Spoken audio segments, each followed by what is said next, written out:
Ассаламу алейкум кыргыз элим, сиздер менен Ачык Айкын каналы. Ар дайым жаңы жаңылыктарды угуу үчүн биздин каналыбызга катталып, коңгуроочону басып кетиңиздер.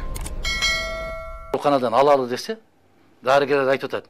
Коронавирус деп жазып коелу, макул болуңуз дейт, кыйнайт дейт. Эмнеге десе, акча берет дейт. Ошол сыяктуу акчанын аркасынан түшүп алып тоголонуп кете бербестен, Мадумаровго жапырт кыйкырык өкүрүктөрдү токтотуп туруңуздар. Аллах насип кылса, эртең күз келет, ошондо бүт бардыгы театрдын тосмосу ачылат.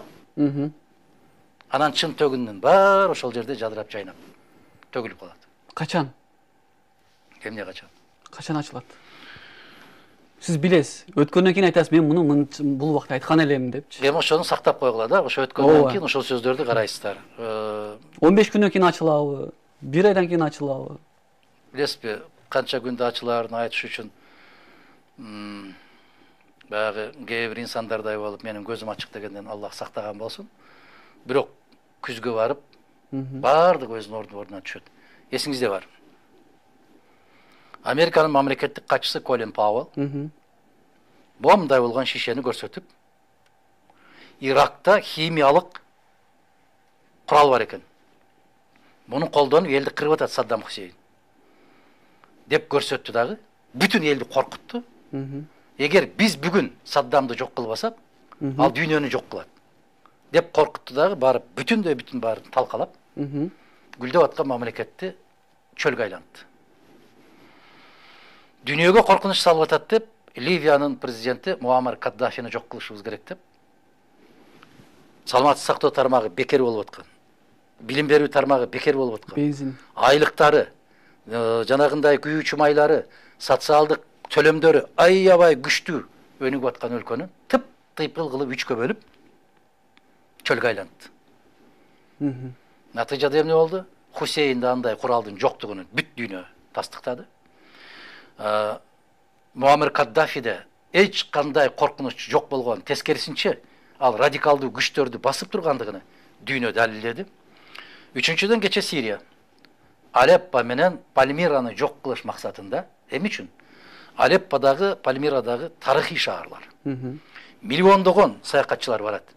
Ар бир саякатчы $300 таштаганда эң азында $3 миллиард Сирия саякаттан пайда таап атат экономикасына.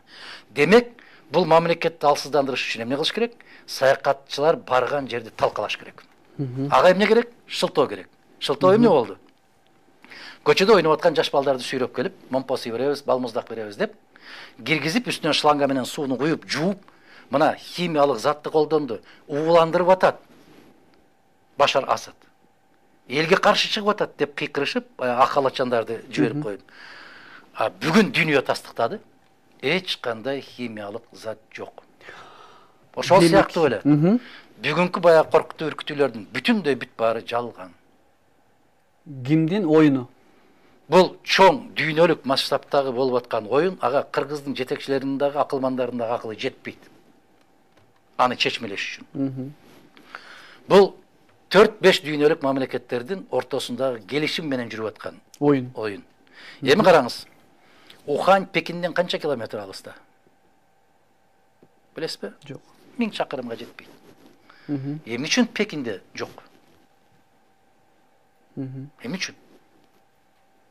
Эмне үчүн Уханьдан бир киши умрага барбаса, умрада кайдан пайда болду? Булар Уханьдан чыгып атпайбы? Башка жерден чыккан жок да. Кандай дейсиз? Бул чоң маселе. Экинчиден, мына ошол коронавируска, ошо вирусту тапкан институттун бир ишмерини Америкада камакка алышты. Эмне деген доомат койду? Ушул вирусту Кытайга сатып берген деген доомат менен. Мен бул вирус адамдын колунан жаралган деп айтып койсом, эмне деген сөздөр чыкты эле? Ошондуктан Мирлан мырза, комментарийди окуп атабыз, ал боюнча көптөгөн жаңылыктар көп чыгат. Урматтуу көрүүчүлөр, сабыр кылыңыздар, түшүнүү менен кабыл алабыз. Эми Адахан Кимсанбаевдин сөзүнү бөлгөнгө мындан ары мажбур боломун. сабырдуу болуп туруңуздар, өтө көп эместер. Артынан дагы жазып атышат, алып баруучу мүмкүн болсо сөзүнү бөлүп биздин суроолорду берсеңиздер деп. Андай суроолор канча? 300 канча дедиңиз? Көп, азыр көбөйүп кетти азыр. Ассаламу алейкум, урматтуу Мадумаров. Азыркы кездеги онлайн билим берүүгө көз карашыңыз кандай? Канчалык даражада натыйжалуу болушуна көзүңүз жетеби? Сизге чоң рахмат. Билесизби, менин көзүм жетпейт. Онлайн тармагындагы билим берүү эмес, ошол класста отуруп билим бере албай аткандан кийин анан онлайн менен. Анан ар бир кишинин колунда момундай сиздин алдыңыздагыдай турган ноутбук бар деп ким айтат? Сиздин колуңуздагыдай, менин колумдагыдай болгон телефон бар деп ким айтат? Эми жөн эле баягы башка мамлекеттерде туурап айтып атпаймынбы? Айланайын, коёйлучу, жөн коёйлу мындай бир. Кече жакында Германиядагы немец вирусологдорунун, окумуштууларынын керемет ачылышы чыкты. Дүйнөлүк ачылыш катарында кабыл алышып атат. Коронавирус деген эшиктин туткасына, же автоунааңыздын туткасына, же болбосо чайнегиңиздин, же телефонуңуздун туткасына илешпейт. Ал аркылуу жукпайт. Түшүнүп атасызбы? Бул ажиотаж, бул будуңчаң, баягындай күчтүү мыйзамдарды кабыл алышка, элди коркутуп бир жерге киргизип турууга гана колдонулган саясат. Бул ажиотажды кийин барып туруп, сиздин акчаңыз аркылуу жугат экен. Акчаңызды банкка салып коюңуз, биз сизге карточка беребиз деп, накталай акчаны да жокко чыгарат. Иншалла көрөсүздөр муну дагы. Натыйжада эмнеге барасыз? Сиз өзүңүздү өзүңүз түрмөгө саласыз. Себеп карточкаңызда канча акча бар, каерден, эмне алдыңыз, кантип сатып алдыңыз, ошонун бир текшерүү үчүн жасалып аткан иштер. Түшүнүктүү.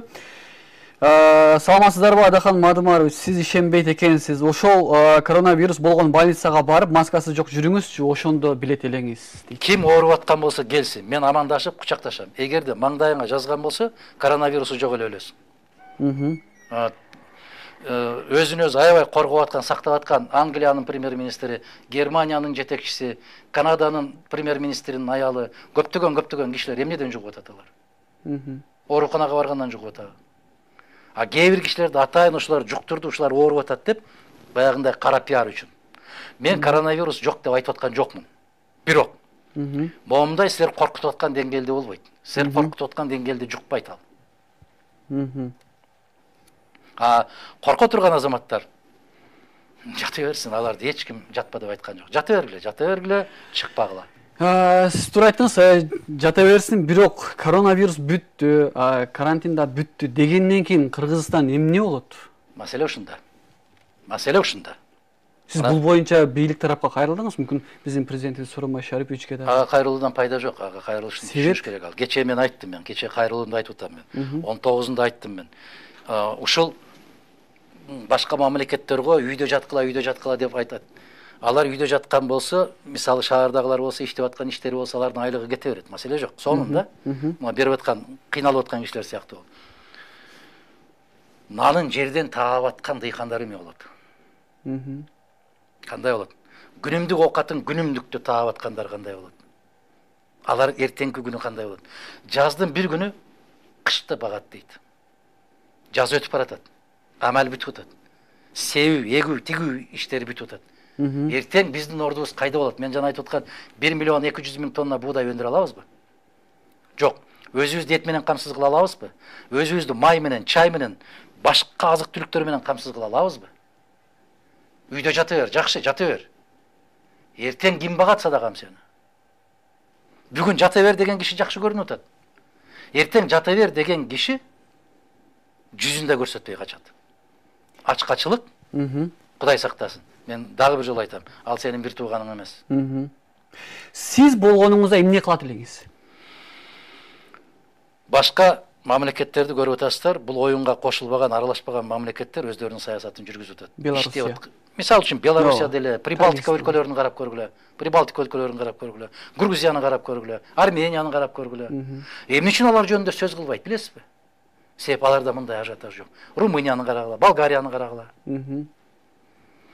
Анан эгерде кече Американын президенти айтты, эмнегедир кара түстөгү адамдар көбүрөөк каза болот экен, иммунитет жогораак окшойт. Африкада канча киши каза болуп атат? Карап көрбөйсүң, салыштырбайсыңар. Адам ойлонушу керек, ой жүгүртүшү керек. Анан ушунчалык коркунучтуу оору болгон болсо, 2 айда бүтүндөй баарын жууп, бүтүрүп, тазалап, анан эле ачылып, мына Уханьда бүтүн метролору дагы, Баары иштеп атат. Аба майдандар бардыгы ачылды. Анан кантип айта аласың? Айланайын, ушунча канча миллион калкы бар дейт ошо Уханда, 10 миллиондон ашык калкы бар. Анан замат деле бүтүрүп 3 күндө бүттү, эми болду, оюн бүттү. Эртеңден баштап бет капты төгөбүз дагы, чыгарабыз дагы, анан жумушка бара беребиз кадимкидей. Эч нерсе болбогондой. Ар бир оору эгерде чында ошондой коркунучтуу болсо, анын изи калат. Ушундай этап менен кетсек, Алихан Кимсанбаевич, быйыл шайлоо болобу? Шайлоо болот. Болот. Болот. Кудай кааласа, айтып атпаймынбы, тотугуш саясатын жүргүзгөн кыргыз бийлиги эртең майдын аягына же майдын ортосуна барып, башка мамлекеттер карантинди токтотсо, биздикилер эртеси токтотот. Себеп өз алдынча жана чечим кабыл ала албайт биздикилер. Аны